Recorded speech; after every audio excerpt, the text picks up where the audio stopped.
Marty, I've got all my videos put together finally. How about helping me narrate it for all of our friends? I would love to. This is our dream vacation to Nova Scotia. Ernie, do you know what Nova Scotia means? No, what does Nova Scotia mean? I always wondered. I think it means New Scotland. Well, that makes sense. Well, here we are. We made it to Halifax, our first destination. And we wanted to stay down at the waterfront at the Marriott, but it was full. So we wandered around the waterfront a little bit, and then someone suggested a place called Peggy's Cove, which was 40 miles south of Halifax. So we thought, what the heck, let's head down there. So here we are at Peggy's Cove. Look at the white rocks right along the shoreline. The people there said that happened because of the glaciers years ago. We're like sandpapering the rocks. They're all white. And we were worried we couldn't find a place to stay, but we were very lucky. And right there in Peggy's Cove was a beautiful little bed and breakfast. Really, a really cute place. I remember while we were checking in, Marty says, Ernie, there's a boat. It's going to run right into the mountain. I said, no, Marty, I don't think so.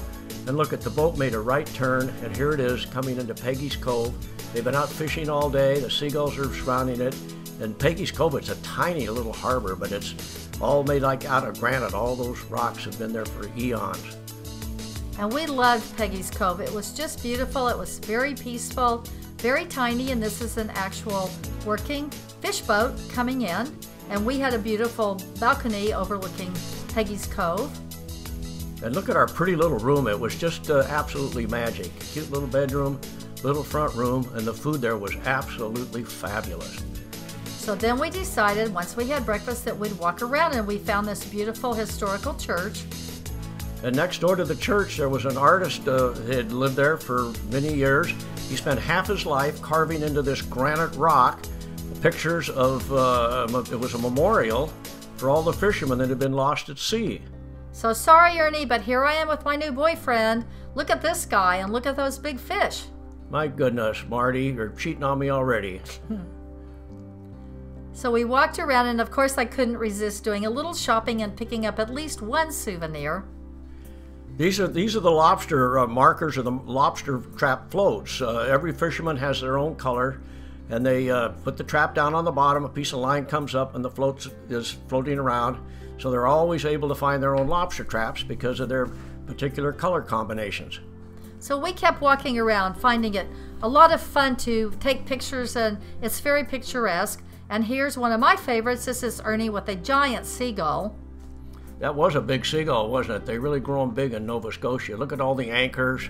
Look at this old whale boat. That's probably 80 or 90 years old. Nice little restaurant up on the hill. We really enjoyed the food here. We fell in love with lobster rolls. And speaking of lobsters, who's that, Ernie? That was a tour guide that was showing the tourists what the New England lobsters look like. So we really enjoyed our time at Peggy's Cove, but soon it was time to head on down the road, and we stopped at Rhubarb's, which was a beautiful little restaurant that had been recommended, had lunch, and then we headed for Chester's Cove. Chester's was a magical little place. Like I said, we're just following the coastline, and they had a lot of cute little wood carvings, some really pretty houses. It was kind of like the Newport Beach of Halifax. Well, we were on our way to our key destination, Lunenburg. And Ernie, why don't you tell them why you were interested in Lunenburg?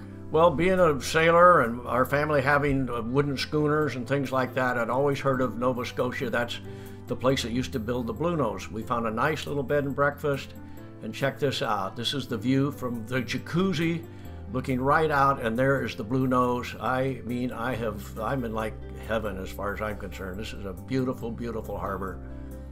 It really is. It's absolutely gorgeous. Lunenburg is a beautiful little seacoast town with a lot of history, and there's people out on the water all the time, and so we walked down so we could see the Bluenose up close and personal.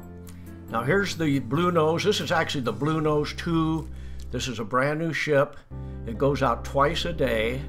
It's about, they take about 40 or 50 people. Here's the gangway coming up to the dock. In a couple minutes they're going to be backing out into the slip. The Canadian government built this ship brand new at a price of over $10 million, but it's the pride of Canada. Everyone in Canada knows what the Bluenose is. So it takes people out on tours twice a day, in the morning and then in the afternoon. And here they are. There's the captain, and they're getting ready to leave the dock and go out into the harbor and take all the people on a lovely afternoon cruise. Marty, do you know why they even call it Bluenose?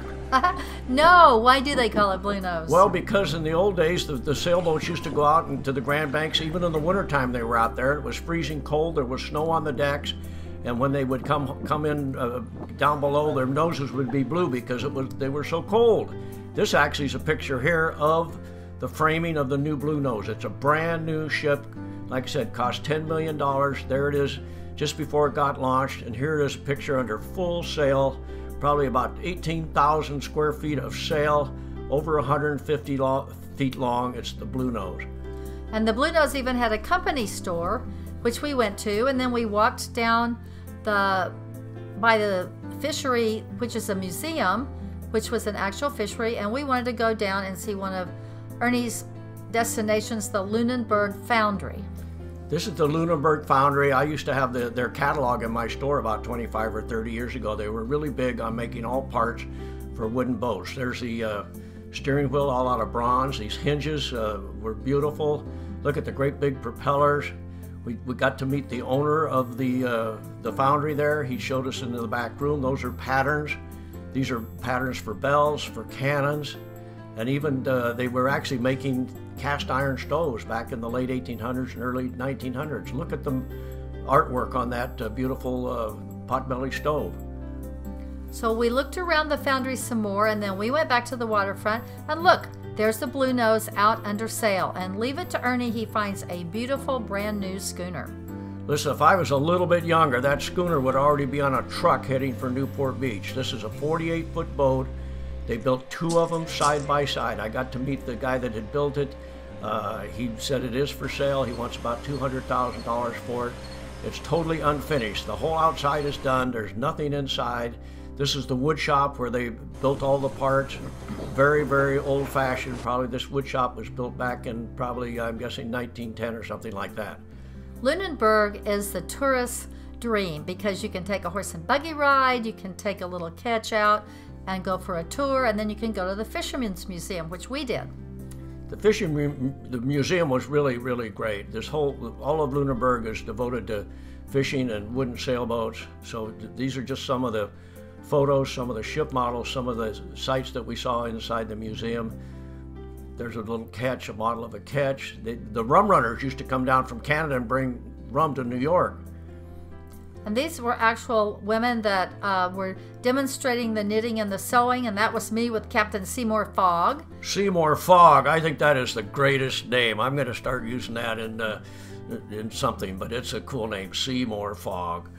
Now this is another historical boat, the Teresa Connor, that was part of the museum, and you could walk around and look at things. And I think we're in the forecastle. Ernie, what's that? Well, I didn't know it, but everybody lives up in the bow of the big schooner. This is the galley right here. Marty, wouldn't you like to be going back about 80 or 90 years? You could be the cook on one of these big schooners. You'd have 18 guys that would be all in love with you. Wouldn't that be a good time? I don't know about that, but it was certainly fun to walk around the Teresa Connor and look at the menus and talk to the man who was there to tell us about the boat. That was great. This guy was really friendly. I think he liked you. Well, that's what started the whole thing, right? I mean, fishing off the banks, fishing and what used to go on 100 years ago. It was, but what are those large buckets? The buckets are where the guys coil down all the fish lines. The fish lines are about 200 feet long. They got about 100 hooks in them, and that's what those buckets are all about. So here we are walking around beautiful Lunenburg, and I swear the Chamber of Commerce must have given everybody buckets of paint because it was gorgeous. And then we found this beautiful church. The church, everything is wood there. They had a lot of forest. The wood was something that they had a lot of. So everything was wood. This is just walking around town. Look at the signs. They're all hand carved. That's a golf course across the bay. This is a distillery. This was a little cafe. Check it out. You just can't get a bad picture in this town. So we really enjoyed just walking around, taking pictures and looking at everything, the beautiful little boats on the water, the schooner being built, some of the older buildings, some of the old boats. This is a little sign for the Bluenose company store. Bluenose actually is big business up there. I think they're trying to make it pay for themselves. One afternoon we went across the bay over to the golf course, and now you can see there's the red building is the museum. Our little hotel room is right to the right. And here's some people actually playing golf, and they just finished putting and they're moving on. So we came back to the waterfront. We really enjoyed the view out of our window, and we were happy to be there, but it was time to leave and head back to Halifax. Well, still, there was no room at the inn. All the waterfront hotels were taken, so we found one about a block back. It did have a view of the harbor, and of course, me being a sailor, I always head for the harbor. This actually is a little ferry boat that goes across the bay to the other side. This is a guy teeing off. It was some kind of a benefit. If you could make a hole-in-one, which I doubt if anybody ever did, you'd win a couple $1,000s. But these are all scenes down on the Halifax waterfront, which extends probably for about a mile. We really enjoyed walking around. Lots of interesting sights, looking either people watching or checking out some of the buildings, and looking at some of the boats, of course. What's this one, Ernie? Well, that's a little steel schooner about 80 feet long. These are some gals that were down, they had their little jar out trying to make a few dollars, but this is just a walk on the waterfront in Halifax. Here's a charter boat. This is a beautiful little 8-meter sailboat, and the one next to it's about a 200 or 300 foot ship built back in the early 1900s. And then they had these military helicopters that you could buy a ticket and fly around and let your legs hang out over the city in a helicopter. Well, we really enjoyed walking around, and then we realized that we wanted to go to the museum that was down there. But first, we saw this really tall woman. She must have been at least 8 feet tall. I wonder what that's about. I'm not sure. They just grow them really tall there. That's one of the buildings for the museum. And then I think this was the entrance into the museum. And the museum is all about wooden boats and ships. Look at that. There's an old lifeboat. They had a great exhibit on the Titanic. You know, a lot of people never knew it. I never knew it, but when the night the Titanic sank, radio messages went out, and Halifax was the closest port.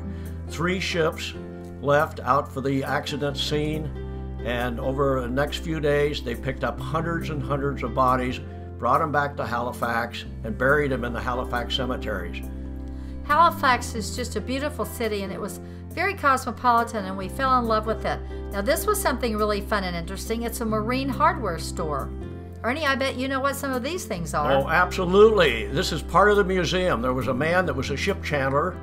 He had his marine hardware store. The family started it back in the middle 1800s. And along about 1950, he decided to quit his business, and rather than just sell out, he made a museum out of it. So this is his store as it was back about 1940 or 1950. This is all the merchandise that he stocked. Those are wooden blocks. These are rope fenders.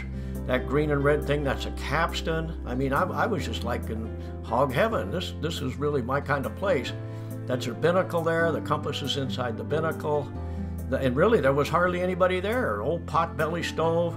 Really, I just started thinking back. Could you imagine maybe 60, 70 years ago, all the fishermen are in there around the old potbelly stove. They're smoking their cigars and their pipes, and they're telling sea stories. I mean, this was just like a time capsule going back. That's all the stuff. There's foghorns, there's blocks, there's shackles, there's lead lines. I mean, it just was never ending. And there's Marty sitting on a spool of rope, leaning on a fender. Well, I have this thing about moose, and as hard as I tried, this was the only moose I could find. Ernie, what was the name of that? That is the Toothy Moose Cafe. Yes, we finally found a moose for Marty. How about that? Right downtown Halifax. And look there's the Bluenose up on top of a brand new modern building. And here we are back on the waterfront. We're still enjoying Halifax. It's a beautiful Sunday, and we walked around one of the parks, and they had the flags at half-mast. And this is St. Mary's Church, and we went to Mass there. Right, Sunday Mass, it's sort of fun. Marty and I usually go to church on Sunday, and we go to a lot of different places, and it's really fun visiting all these different churches. Right next to the church was an old cemetery. We looked at some of the gravestones, and they were dated clear back in the early 1800s. We have to leave now. We've got to get to the south of Nova Scotia to catch a ferry tomorrow, and this is some scenes heading towards our ferry boat down in a place called Yarmouth, way down on the southern tip of Nova Scotia. So here we are at the Lake Lawn, what a name. But it was a lovely little bed and breakfast, and again, we were well fed that morning. Look at one of the other guys having breakfast, took our picture. And we heard about this ferry boat. We thought it'd be kind of a rusty old tub, and we were really surprised. It was a brand new 600-foot kind of combination passenger liner and ferry. It was only 2 years old, and we were totally traveling in first class. These are some scenes from the deck. And this is inside the ferry boat. Look at that. They had a gambling casino. It was plush. And we got there bright and early. Oh, so this is the gift shop, duty-free gift shop. It was a lot of fun to go in and shop there. And we walked around, and we ended up at the very front of the boat so we could see everything. This was one of the observation decks. And we had a table and chairs and a very comfortable spot to sit for our ride back to the United States, leaving Canada.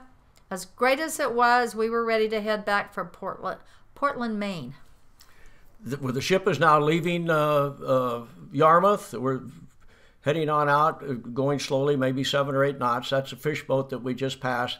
That's probably the last lighthouse on Yarmouth. We had the best seat. We were in the observation room. We were some of the first people aboard. Marty would sit in the chair and guard it. We had great entertainment. Check this out. This guy was a great piano player.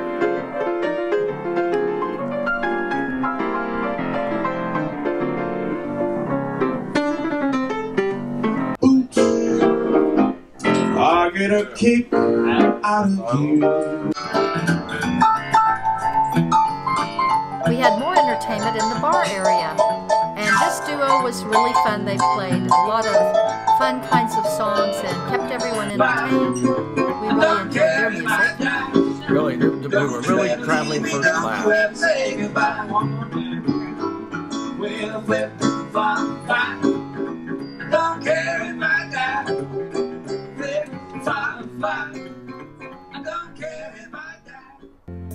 It was a 10-hour trip, and we arrived at sunset at Portland, Maine. Here's a large passenger ship heading out. They'd been in Portland, Maine all day. We really enjoyed coming in and seeing the different cruise ships. There's another lighthouse, just the shore of Portland, Maine. Look at this interesting old building. I'm not sure what that is, but I think it's kind of an old fort. Here's a couple of the Homeland Security boats heading out. I think one of them might have the pilot aboard. There's a ship. We're getting ready to tie up and dock. Here's some guys ashore. They just threw the heaving line to the guy. He's bringing the stern line aboard, putting it around the bollard. This is about the end of our trip. Marty, what do you think of Canada? Wasn't that just great? We had the most wonderful vacation. We loved Nova Scotia. It was beautiful. The people were warm and friendly. We had a fantastic trip.